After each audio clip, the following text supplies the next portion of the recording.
The massive Zenith warship glided silently through the darkness of space, its metallic surface reflecting the distant stars. Commander Tay stood tall on the bridge, his dark eyes fixed on the main screen displaying a small blue planet. Earth looked peaceful from this distance, unaware of the terror approaching. Final scans complete, Lieutenant Day reported, bowing slightly to his commander. The planet has basic technology. Their weapons are primitive. No significant space defenses detected. Commander Tay nodded with satisfaction. After conquering over 300 worlds for the Zenith Collective, he recognized an easy target when he saw one. Earth would fall quickly, just like all the others. Their military forces are divided into separate factions, Lieutenant Day continued, scrolling through data on his tablet. They fight among themselves frequently. Most of their weapons use basic explosives and metal projectiles. Primitive indeed, Commander Tay said with a small smile. Prepare the invasion protocol. Standard approach: test their defenses with small attacks, destroy key infrastructure, then full invasion. The lieutenant bowed again and left to relay the orders. Commander Tay remained at the viewscreen, studying Earth with cold calculation. The Zenith had never failed to conquer a world. Their technology was centuries beyond anything humans possessed. Victory was certain. On Earth, astronomer Jean sat alone in her mountain observatory, rubbing her tired eyes. For 3 nights straight, she had tracked unusual movement patterns in the outer solar system. At first, she thought they might be undiscovered asteroids, but their movements were too precise, too coordinated.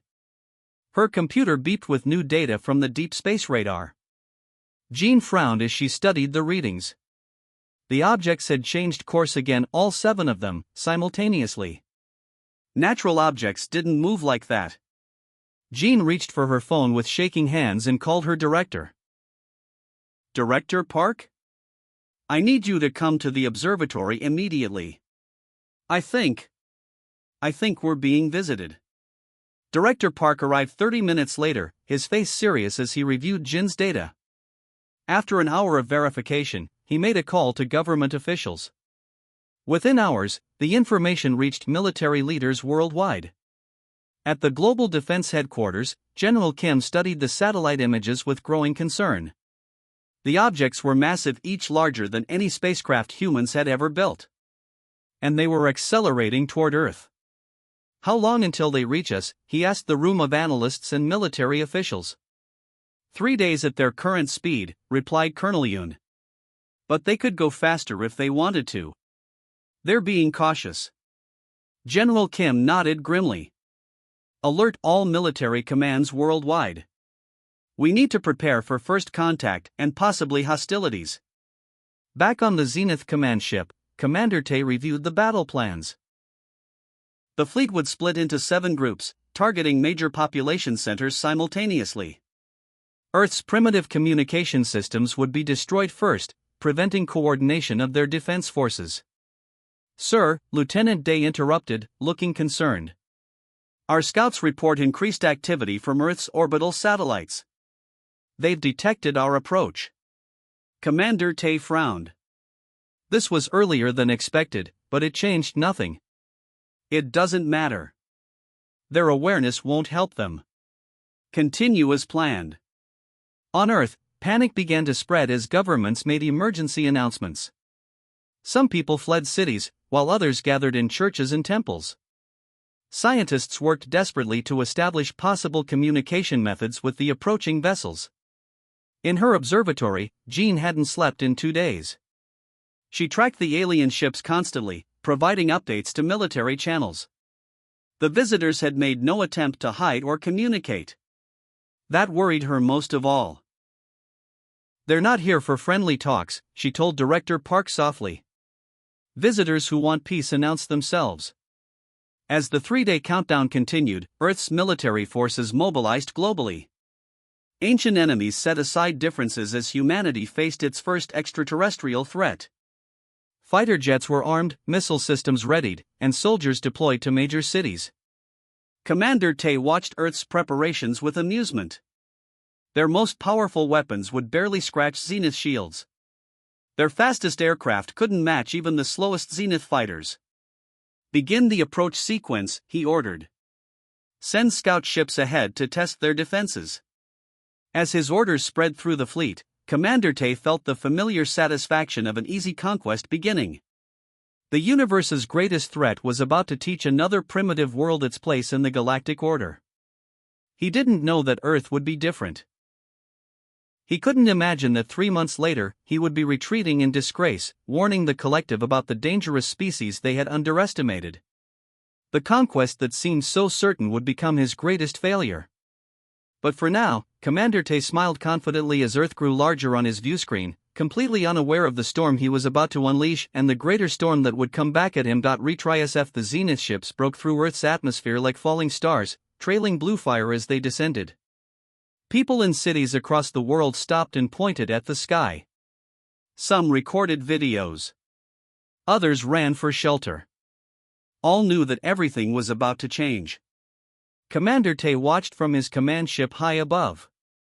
The first wave consisted of 50 smaller attack vessels targeting military bases and communication centers. On his viewscreen, bright flashes of light marked successful strikes. First targets eliminated, Lieutenant Day reported. Earth Defense Forces are responding with aircraft and missiles. Commander Tay nodded calmly. This was exactly as expected. Show me. The screen shifted to show Earth fighters approaching a Zenith vessel. Their missiles exploded harmlessly against its energy shields. The Zenith ship responded with a single pulse that disintegrated 3 fighters instantly. Their weapons are ineffective, Lieutenant Day said. As anticipated. In Seoul, Captain Min ran through the chaos of the military base. 2 alien ships had appeared without warning, hovering silently before releasing devastating energy beams that cut through buildings like paper. Half the base was already destroyed. Get those anti-aircraft guns firing. Min shouted to her soldiers. Anything. Everything. Just hit them. The remaining guns roared to life, sending streams of shells toward the alien craft. The projectiles simply bounced off invisible barriers surrounding the ships. One of the ships turned slowly toward the gun emplacements. Min felt her blood run cold. Take cover, she screamed, diving behind a concrete barrier moments before blinding light washed over the area. When she looked again, the guns and everyone near them were gone. Similar scenes played out across the planet. In New York, London, Beijing, and dozens of other cities, Zenith ships systematically destroyed military installations, power plants, and communication towers. Conventional weapons proved useless against their technology. Commander Tay opened a channel to Earth's remaining communication systems. His face appeared on screens worldwide as he delivered his message. People of Earth, I am Commander Tay of the Zenith Collective. Your planet is now under our control. Your military forces cannot harm us. Surrender now and accept Zenith authority, or witness further destruction. He expected immediate capitulation. Instead, he watched with surprise as Earth's nations launched increasingly desperate counterattacks. Nuclear missiles were fired at his fleet, easily intercepted and neutralized before they reached their targets. They are behaving irrationally, Lieutenant Day observed. No species has continued resistance at this stage before. Commander Tay frowned. Increase the pressure. Target their government centers. In the underground bunker beneath what remained of Seoul's military headquarters, Captain Min joined other surviving officers around a makeshift communication system. The president's voice came through, strained but determined. We've confirmed similar attacks worldwide, the president said. Conventional weapons are ineffective. But we've noted something important: their ships follow predictable attack patterns. They don't expect resistance after their initial show of force. General Ho nodded grimly. Then we change our tactics. Abandon direct confrontation. We need to be unpredictable. Within hours, a new approach spread through human resistance channels. Instead of futile frontal assaults, military units broke into smaller groups, using hit-and-run tactics. Civilian hackers worked to interfere with what they guessed were alien communication frequencies. At a research facility outside the city, scientist Dr. Han worked frantically with a team examining fragments from a damaged alien vessel. "The metal alloy is unlike anything we've seen," she reported. "But their energy signatures have recognizable patterns. We might find weaknesses." 3 days into the invasion, Commander Tay faced an unexpected situation. Earth's organized military had been decimated, yet resistance was growing stronger. Humans were adapting to zenith tactics with surprising speed. "Sir, our ground forces report ambushes in Sector 7, Lieutenant Day said with concern. Humans are using improvised weapons combined with their knowledge of local terrain." Commander Tay's confidence began to waver as reports came in from across the planet.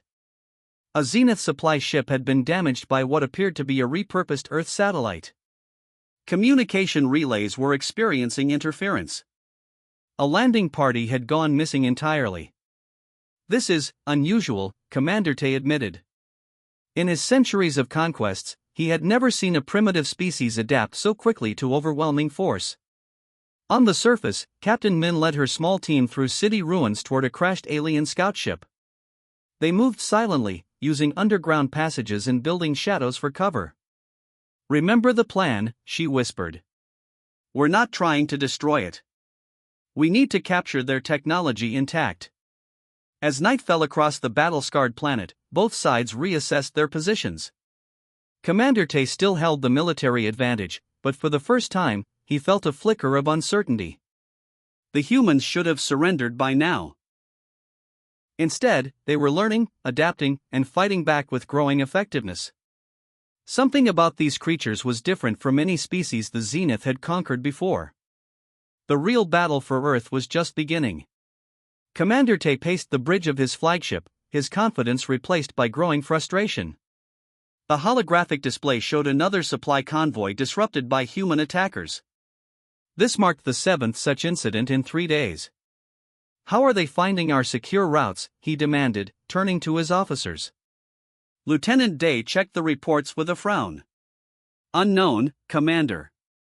We change the patterns regularly, yet they anticipate our movements." What Commander Tay couldn't know was that deep beneath the ruins of Seoul, in a hastily assembled command center, June and his team of hackers had achieved the impossible. Using salvaged parts from damaged Zenith communications equipment, they had managed to tap into the alien network. "They're using a complex encryption," June explained to Captain Min and the assembled military leaders, "but the underlying patterns are mathematical." "Mathematics is universal." June's fingers flew across his keyboard as alien symbols scrolled across his screen. "They're planning another shipment of weapons to their northern base in 6 hours. We can intercept it here." He pointed to a mountainous region on the digital map. Meanwhile, in an underground laboratory converted from an old nuclear bunker, Dr. Han carefully dissected components from a crashed Zenith fighter.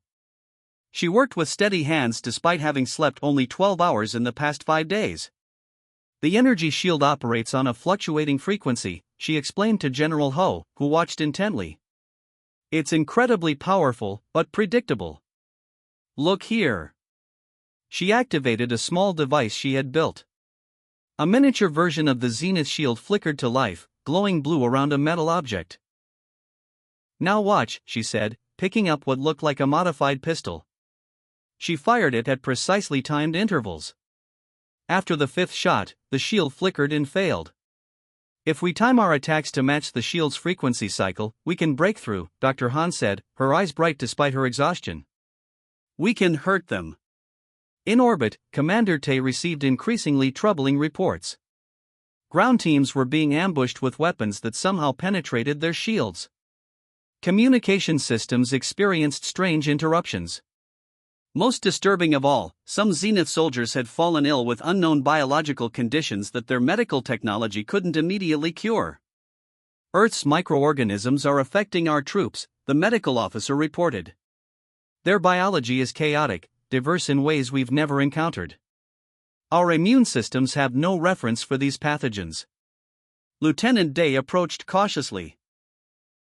"Commander, Science Division requests permission to study human captives more thoroughly. They believe there's something unique about their neural structure." Commander Tay nodded absently.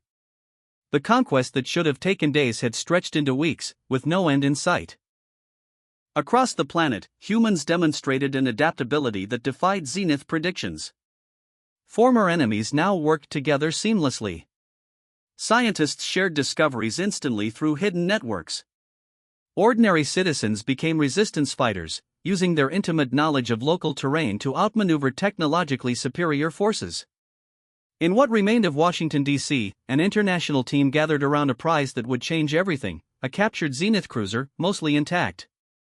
The propulsion system alone is centuries beyond our technology, marveled scientist Dr. Park as she led a team through the alien vessel.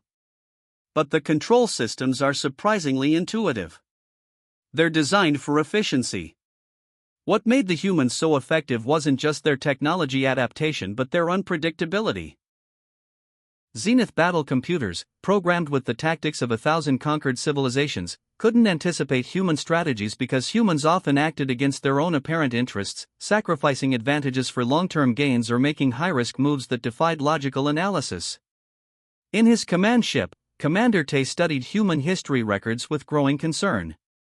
These creatures had spent their entire existence fighting each other, developing countless methods of warfare in every possible environment. They had turned adaptation into an art form. "Sir," Lieutenant Day interrupted his thoughts. "We've lost contact with Base 7. And our scanners show unusual activity near the damaged cruiser we abandoned in Sector 4. Commander Tay felt something unfamiliar, a chill of genuine worry. "What kind of activity?" "Energy signatures suggest they may have activated some of its systems." On Earth, Captain Min stood before the captured Zenith weapons, addressing a mix of soldiers from a dozen different countries. "Today we turn their technology against them," she said simply. "Dr. Han has modified these weapons to penetrate their shields. Dr. Park's team has decoded their communication frequencies. June's hackers have mapped their supply routes." She looked at each determined face. "We're not fighting for our individual nations anymore. We're fighting for Earth. And after today, the Zenith will understand they picked the wrong planet to invade."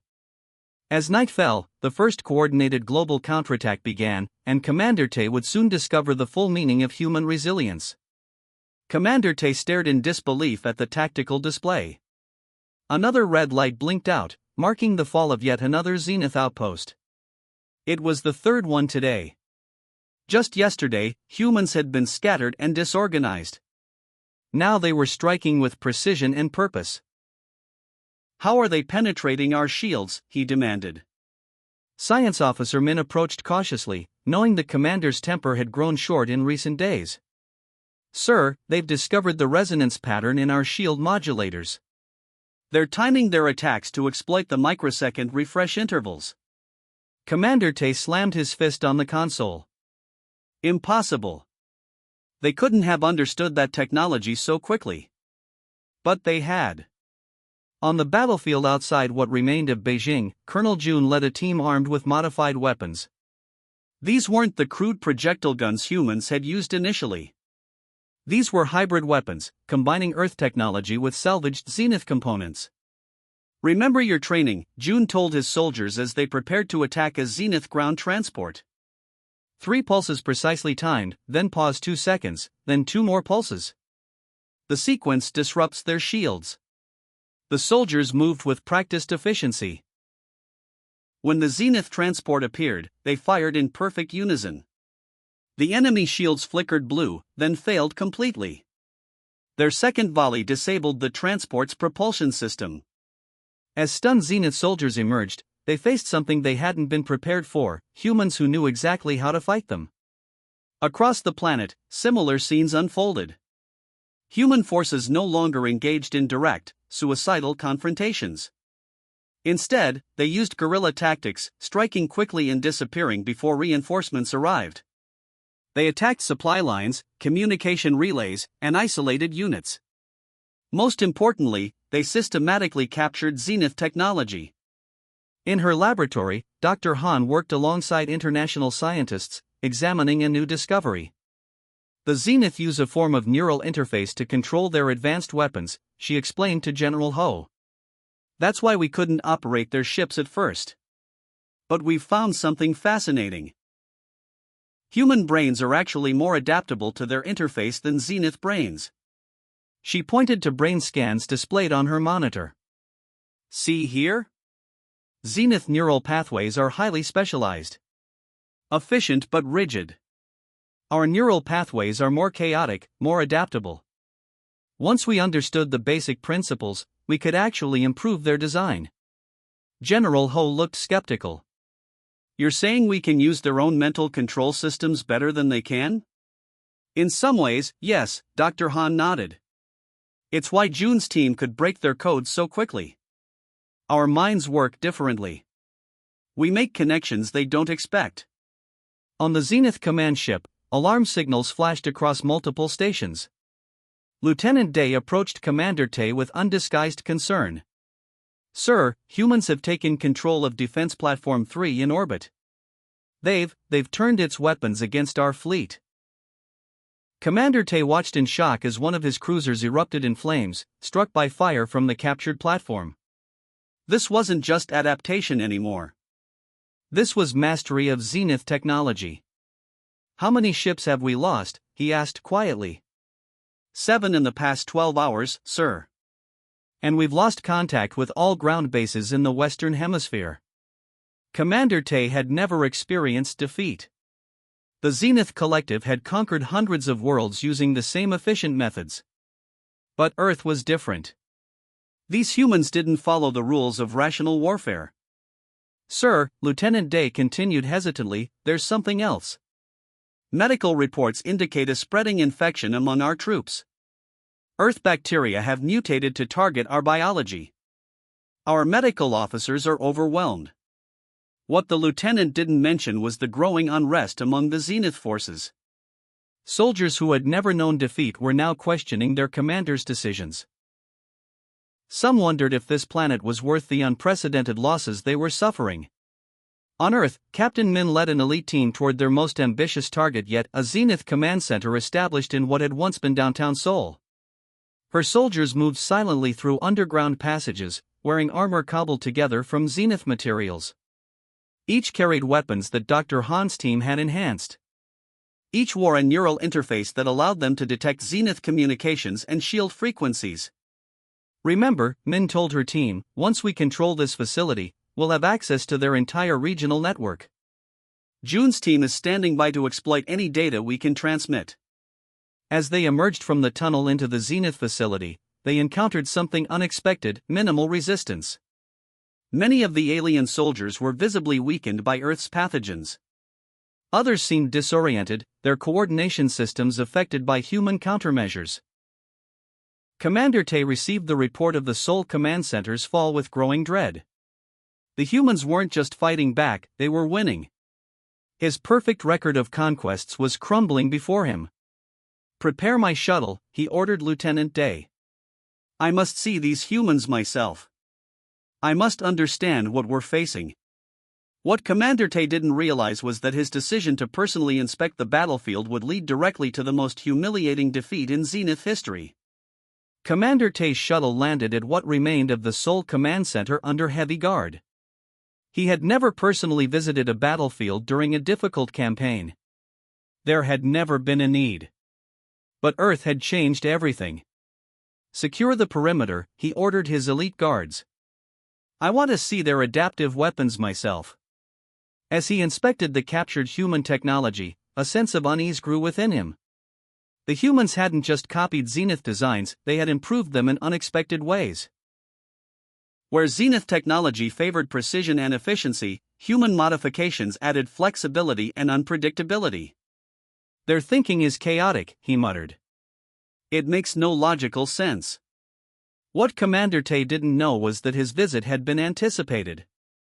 50 meters below the facility, Major Kwan led a small team through maintenance tunnels that the Zenith had never bothered to secure.